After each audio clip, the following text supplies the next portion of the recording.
Hello everyone, this is Daisuke here, and I know all you Guilty Gear fans have probably not remembered this character after 14 years, nor have you probably even cared about this character, but I'm here to bring her back, and she's here.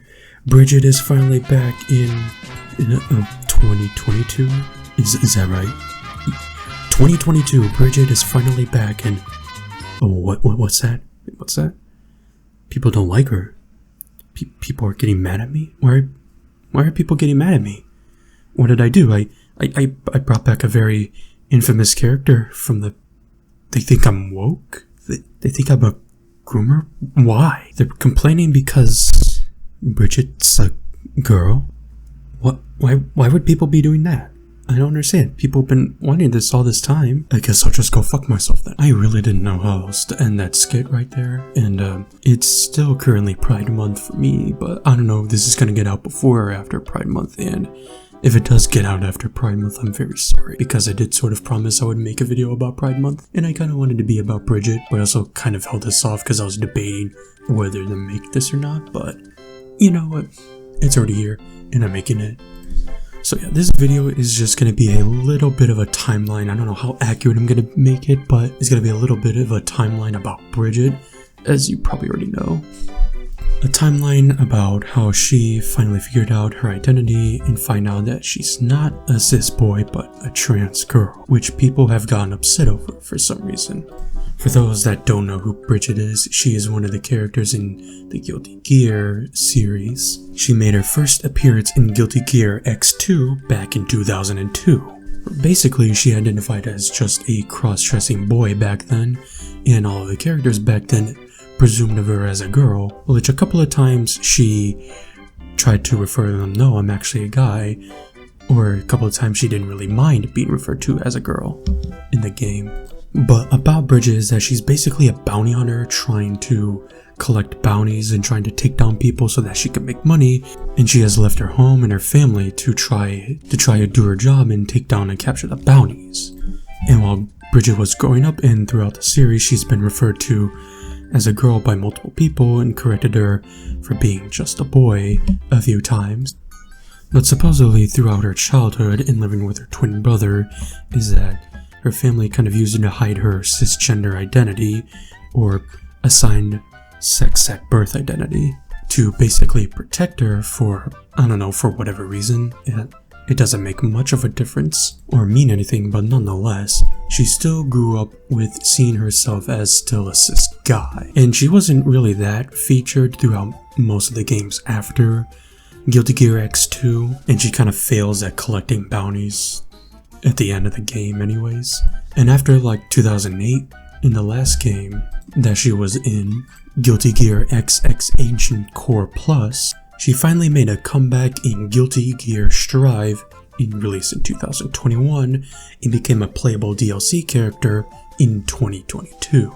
In this story, it kind of plays out how the other games do, especially with one part in the game where Bridget says that she's a guy, and when she's with Gold Lewis Dickinson and Kai Kasich, I'm not sure if I'm saying that right, but you know, those are the characters, she kind of goes through a phase of what gender dysphoria is like to some trans people, or at least some that are still in the closet, where she feels scared to express her true self and her true identity, and feel like she's going to make the wrong decisions almost, as if the world would hate her. And right there in the end is where she sort of finally comes out and say that she's fine with being a girl and that she is actually a girl. Said by herself. I don't want to run scared anymore. If I keep on faking it like this, I know I'll regret it. So from now on, no matter what, no more lying to myself. Thank you, both of you. Don't mention it. Happy trails, cowgirl, or cowboy. Cowgirl is fine, because I'm a girl. And throughout this minute of trauma dumping a little bit, this is sort of like what most people with gender dysphoria go through, with basically feeling emotions of fear, and Bridget saying she wants to run away and feeling like she may make the wrong decision. That is especially what most young trans people might go through too. Because what that means is basically feeling like, oh, what if no one accepts me? What if none of my family or friends will like me after this? Where will I go? I have to keep myself away from everyone to make it seem like I'm fulfilling their expectations. And maybe it's not just that. It could be like, what if I'm actually not this? What if I'm just faking it like everyone else keeps saying? What if it's just a phase? Just normal dysphoria thoughts that some people go through and that I have gone through myself. But in the end, they tell her to just basically be herself, and that's what she decided to do, and now she's happy. And for how I figured out that I was not binary, this is a little off topic, but it really didn't take me that long, nor that much pain at all, really, at least mentally. Where 2 weeks I was just trying new things for myself because I was going through a bit of gender dysphoria myself. Like changing my pronouns to like he, they, you know, obviously with me being a femboy sort of helped out with that. And like hearing other people's experiences and trying to like find labels that fit perfectly for me, which is also something that really can help you too. And then, you know, at the end, if you just learn to express yourself and be yourself, that's how you sort of figure it out. And that's basically what Bridget did. So, you know, with all that done, she's a girl, she's happy with who she identifies as, and that should have been done, right? So how did people react to that? It's kind of 50-50, but mostly not so great.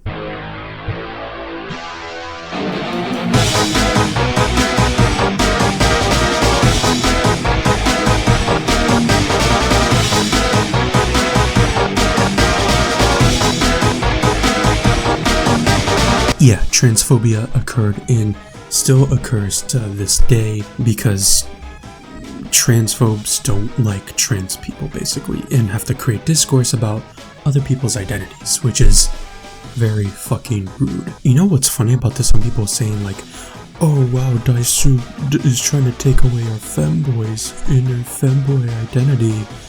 Most of the time, the people that say that aren't really even femboys themselves. They're just generally transphobic. And of course, as a femboy myself, and on behalf of us femboys, we don't allow transphobia in our fandom. And look, I know I can't really change people's minds that much, and that's not really my goal here, because I don't really think you should be having like full-blown meltdowns over someone's identity or anything like that, or use slander to call them groomers, pedophiles, murderers, whatever, because that's what right-wingers continuously do daily. And that's why the LGBTQ as a whole is, you know, sort of under attack with a bunch of anti-trans and anti-gay laws being passed and just discrimination all out in general, especially on social media. And I can understand if you're not able to adapt or understand someone else's identity, such as Bridget, but the least you can do is respect it and, you know, not be a little bitch about it. Because although Bridget is not real, think of it realistically like a friend or family member. If they come out as trans or whatever to you, they come out to you because they trust you. When they come out to you, that shows how much they trust you, how much they love you, and how much they expect that same love and support back from you. Because they made you live comfortably, they helped you throughout all those times, they expect you to do the same to them, you know. Just because someone makes a character trans, or if someone does actually come out as trans, or feels discomfort about certain things, that's not indoctrination, that's not pushing an agenda or anything, that's the person being themselves and expressing themselves.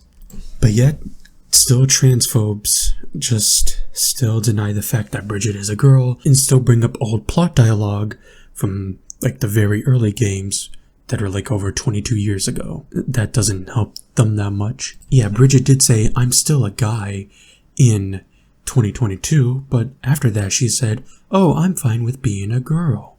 Wow, you see how timelines work?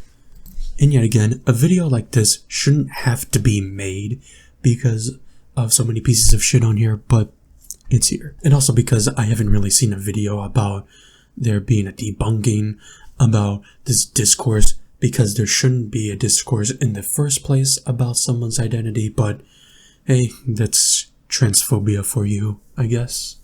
even if you aren't going to fully support trans people or fight for their rights or whatever, at least understand where they come from and understand that not just trans people, anyone that's LGBTQ is still marginalized and still being attacked for who they are. And that's really what Pride Month is about, is representing those people too. So if you're not at least going to fight for us, at least show your loved ones that are LGBTQ support, and at least understand that they just want comfort and support. Even if you trying to deny them does like come from a place of love, it's still hate, and it's still trying to not accept them. And Bridget deniers, just stop, because you've already lost, and every time you bring up the same arguments or whatever and not realize that, oh, there's more dialogue afterwards for what she said, just give up, honestly, just give up. It's not working for you anymore. You already lost your argument. There's no point fighting. Just accept trans rights, bitch. Anyways, I'm done. I might make a different video than this. Who knows? See ya.